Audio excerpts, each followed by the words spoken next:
समाजवाद और सामाजिक न्याय में क्या अंतर है? बाबा साहेब डॉक्टर भीमराव अंबेडकर जी ने इनहिलेशन ऑफ कास्ट में क्या लिखते हैं? आइए विस्तार से जानते हैं। वीडियो में अंत तक जरूर बने रहिएगा। तो चलें शुरू करते हैं। के अम्बेडकराइट यूट्यूब चैनल में आप सभी का स्वागत है। जय भीम। बाबा साहेब डॉक्टर भीमराव अंबेडकर समाजवाद बनाम सामाजिक न्याय पर लिखते हैं। अब मैं थोड़ी चर्चा समाजवादियों की भी करना चाहता हूँ। क्या समाजवादी लोग सामाजिक व्यवस्था से पैदा हुई कोई समस्याओं का नज़रअंदाज कर सकते हैं? भारत के समाजवादी यूरोप के अपने साथियों का अनुसरण करते हुए भारत की सामाजिक असलियत को ध्यान में रखकर इतिहास की आर्थिक व्याख्या लागू करने की कोशिश कर सकते हैं।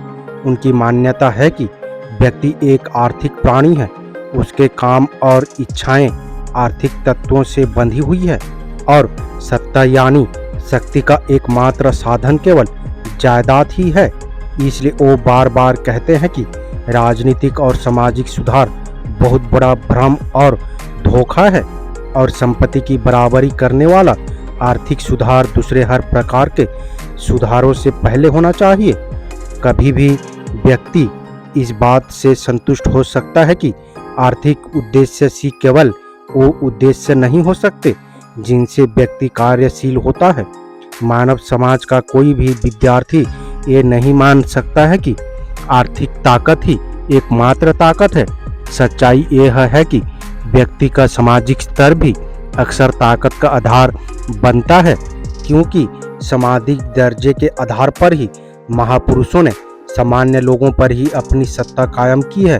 यदि ऐसा नहीं होता तो भारत में दौलत वाले अमीर लोग भी साधु और फकीरों के अनुयायी नहीं बनते, जिन्हें धन से कोई मतलब नहीं रहता है, क्योंकि भारत में लाखों गरीब लोग अपनी मामूली कीमत के साधारण गहनों को बेचकर भी बनारस या मक्का की यात्रा क्यों करते हैं। भारत का इतिहास इस बात की मिसाल पेश करता है कि धर्म समता का स्रोत यानी ताकत का साधन रहा है। जहां साधु संतों और पुरोहितों का आम लोगों पर हमेशा दबदबा या प्रभुत्व रहा है, कई बार तो यह एक मजिस्ट्रेट से अधिक होता है। भारत में हर एक बात यहाँ तक कि हड़तालों और चुनाव भी बहुत आसानी से धार्मिक स्वरूप में मोड़ दिया जाता है और बहुत आसानी से धार्मिक रंग दे देते हैं। किसी व्यक्ति पर धर्म की ताकत का उदाहरण रोम के सामान्य लोगों के मामले में भी दिया जा सकता है। वहाँ के प्लेबियन लोगों ने लोकतंत्र के तहत सर्वोच्च कार्यकारिणी में अपने हिस्से के लिए संघर्ष किया और अपने एक प्लेबियन लोगों की असेंबली कमेटियां सेंचुरियाटा के काउंसिल प्रतिनिधि को नियुक्त करवाया, जिसका चयन एक अलग निर्वाचन संस्था द्वारा किया गया, जो कि रोम के मूल निवासी की अलग सत्ता थी। उन्होंने अपना अलग प्रतिनिधि इसलिए यहाँ क्योंकि उन्होंने महसूस किया कि प्रशासन चलाने में विशिष्ट लोगों की पेटिशन काउंसिल के प्रतिनिधि उनके साथ भेदभाव बरतते हैं। इससे उन्हें बहुत बड़ा लाभ हुआ, क्योंकि रोम के लोकतांत्रिक संविधान में एक प्रतिनिधि को दूसरे प्रतिनिधि का काम को वीटो करने का अधिकार है। लेकिन क्या हकीकत में उन्हें अधिकार मिला? जवाब नहीं। रोम के प्लेबियन कभी भी अपना ऐसा प्लेबियन प्रतिनिधि नहीं ढूंढ सके जो एक शक्तिशाली व्यक्ति हो और जो एक विशिष्ट प्रतिनिधि से स्वतंत्र रूप से काम कर सकता हो। सामान्य तौर पर सामान्य जनता को अपने लिए काफी मजबूत प्रतिनिधि मिलना चाहिए था, क्योंकि उसका चुनाव सामान्य लोगों की अलग से तय निर्वाचन सूची द्वारा होता था। सवाल यह है कि वो अपना एक मजबूत प्रतिनिधि क्यों नहीं चुन सके जो उनका प्रतिनिधि होता था। इसका उत्तर इस सच्चाई में है कि धर्म किसी व्यक्ति के दिमाग पर किसी तरह शासन करता है।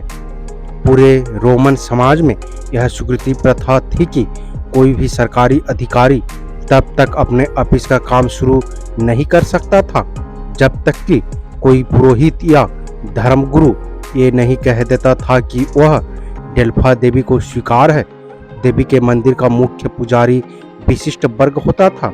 वो सब पेटिशियन लोग ही थे इसलिए जब भी सामान्य वर्ग से कोई ऐसा प्रतिनिधि चुना जाता था, विशिष्ट वर्ग का सख्त विरोध होता था। यह जैसा कि भारत में प्रचलित शब्दों के अनुसार सांप्रदायिक होता था, तो डेल्फ देवी का अवतार विशिष्ट वर्ग पुरोहित वर्ग बेझिझक ये घोषणा कर देता था कि वो देवी को मंजूर नहीं है। इस प्रकार रोम के मूल प्लेबियन लोगों को धोखे से अपने अधिकार से वंचित रखा गया।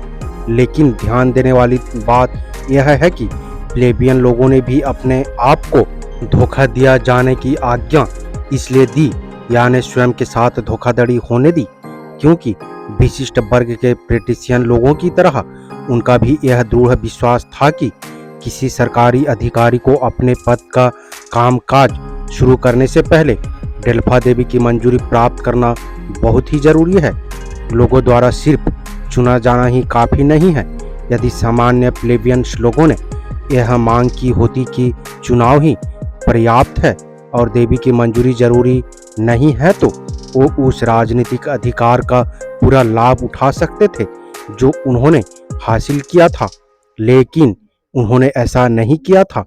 उन्होंने कोई दूसरा व्यक्ति चुनना मंजूर कर लिया जो उनके लिए कम स्वीकार, जबकि डेल्फा देवी के लिए अधिक स्वीकार्य और लाभदायक होता था, जिसका असल में अर्थ था कि वो पेट्रिशियन लोगों की अधिक आज्ञाकारी और उनका पसंद का ज़्यादा ख्याल रखा। धर्म छोड़ने की बजाय सामान्य लोगों ने अपने उन भौतिक लाभों को छोड़ दिया जिसके लिए उन्होंने कड़ा संघर्ष किया था। क्या इससे यह साबित नहीं होता कि धर्म यदि धन से अधिक शक्तिशाली नहीं है तो कम से कम उसके बराबर शक्तिशाली तो जरूर है? समाजवादी लोग यह मान लेने की गलती करते हैं कि क्योंकि यूरोप के समाज के वर्तमान दौर में आर्थिक शक्ति यानी संपत्ति सत्ता का एक प्रमुख स्रोत है या साधन है, इसलिए यह भारत के संदर्भ में भी सही है और गुजरे समय में यूरोप के लिए भी यही सत्य था। धर्म सामाजिक दर्जा तथा संपत्ति यह सभी ताकत और सत्ता के साधन हैं जिन्हें दूसरे की आज़ादी को काबू करने के लिए कोई भी व्यक्ति अपने पास रखता है। इनमें कोई एक समय तो दूसरे समय प्रभावकारी होता है।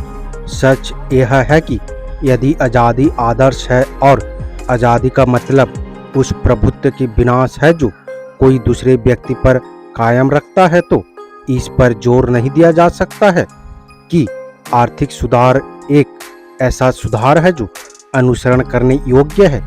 यदि किसी समय या किसी समाज में सत्ता और शक्ति का साधन सामाजिक और धार्मिक हो तो सामाजिक और धार्मिक सुधार को एक जरूरी सुधार के रूप में स्वीकार्य किया जाना चाहिए।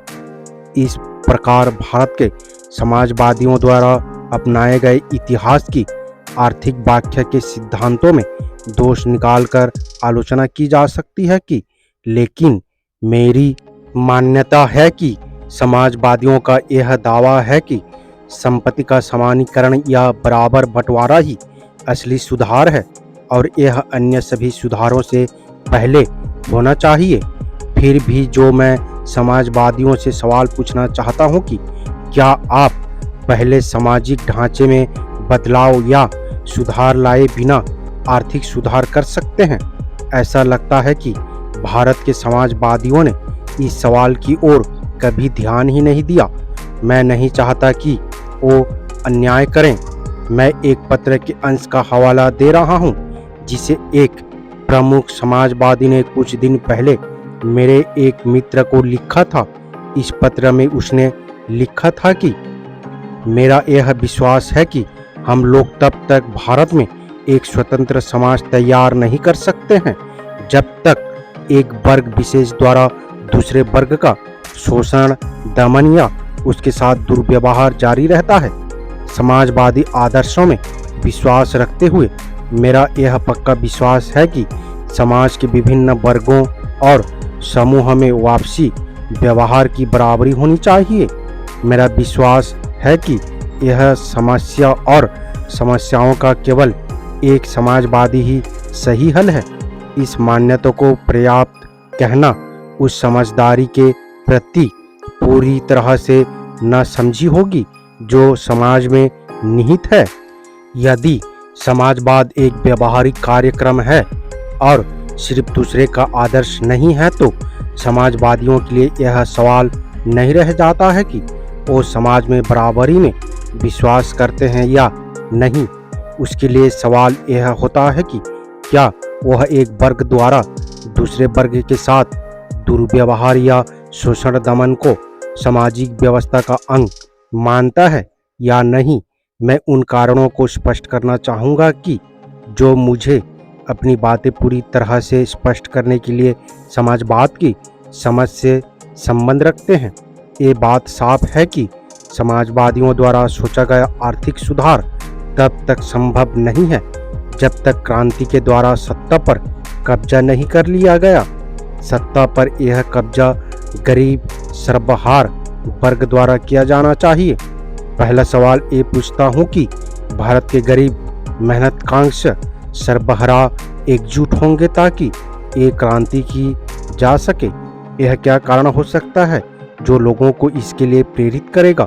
मुझे ऐसा लगता है कि बाकी सभी बातों यदि एक जैसी हो तो केवल एक ही बात ऐसी है जो किसी व्यक्ति को क्रांति के लिए प्रेरित कर सकती है और वह है इस बात का एहसास कि दूसरे व्यक्ति जो इस काम में उसके साथी है उससे बराबरी और भाईचारे की भावनाएं और सबसे अधिक न्याय की भावना पैदा हो।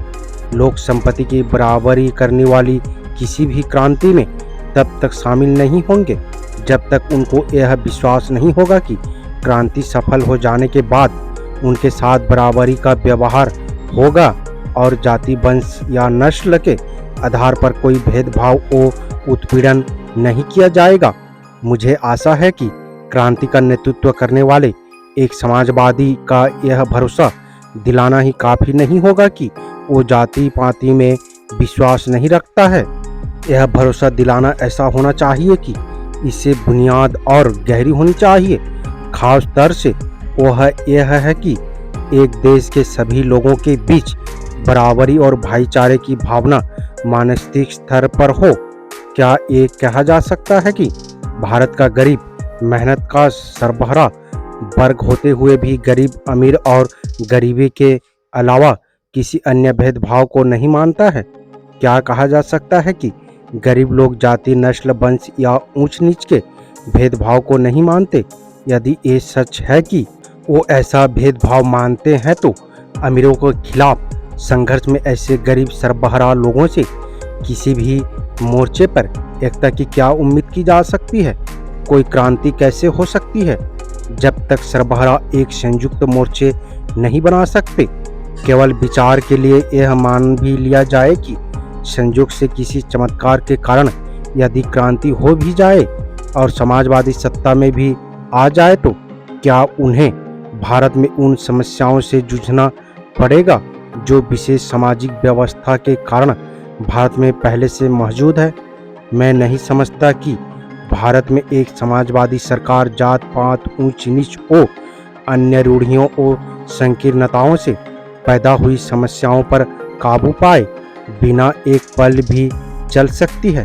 यदि समाजवादी कुछ आकर्षक नारे लगाकर या कार्यक्रम बताकर संतुष्ट नहीं होना चाहते और यदि वो समाजवाद को एक ठोस और वास्तविक बनाना चाहते हैं तो उनको ये मानना पड़ेगा कि सामाजिक सुधार ही असली सुधार है और यही समाज की बुनियादी ज़रूरत है और ये भी कि उनके लिए इन समस्याओं से भागने का कोई रास्ता नहीं है। भारत में पहले से मौजूद सामाजिक व्यवस्था के कारण पैदा हुई विकृतियों से समाजवादियों को निपटना ही पड़ेगा और जब तक वो ऐसा नहीं करते तब तक वो अपना लक्ष्य प्राप्त करने में सफल नहीं हो सकते। यदि किस्मत से वो अपना लक्ष्य प्राप्त कर भी लेते हैं तो उन्हें अपने उद्देश्यों को प्राप्त करने के लिए इन समस्याओं से छुटकारा पाना ही पड़ेगा। मेरी दृढ़ मान्यता है कि यदि क्रांति से पहले ये ध्यान नहीं देते तो क्रांति के बाद जाति पर ध्यान देने के लिए वो मजबूर हो जाएंगे। दूसरे हम यूँ कह सकते हैं कि आप जिस तरह भी चाहते हैं घूमकर देखो, जिस दिशा में भी जाओ जाति एक ऐसा राक्षस है जो अपने मार्ग में हमेशा खड़ा नजर आएगा। जब तक आप इस राक्षस को मौत के घाट नहीं उतार देते, तब तक आप कोई राजनीतिक या आर्थिक सुधार नहीं कर सकते हैं। उम्मीद करता हूँ वीडियो को समझ गए होंगे। अगर समझ गए हैं तो अपने परिवारजनों को, दोस्तों को, मूल निवासी, SC, ST, OBC, Bahujan Samaj को शेयर जरूर करें ताकि उन्हें भी पता चल सके, जानकारी हो सके। मेरा आप सभी बहुजन समाज, मूल निवासी अम्बेडकरवादियों से अपील है, हम अपने समाज को जागरूक करने के लिए बहुत मेहनत करते हैं और अम्बेडकर विचारधारा वाले वीडियो को लाते रहते हैं। आपकी एक सब्सक्राइब हमारे हौसले को बुलंद कर हमें दोगुनी हौसला प्रदान करता है, मजबूत करता है। इसलिए आप सभी से गुजारिश है कि हमारे चैनल को सब्सक्राइब करके हमें सपोर्ट जरूर करें ताकि हम अगले नए वीडियो डालें तो आप तक नोटिफिकेशन जा सके और कुछ महत्वपूर्ण जानकारी मिल सके। धन्यवाद। जय भीम, जय संविधान, जय मूल निवासी।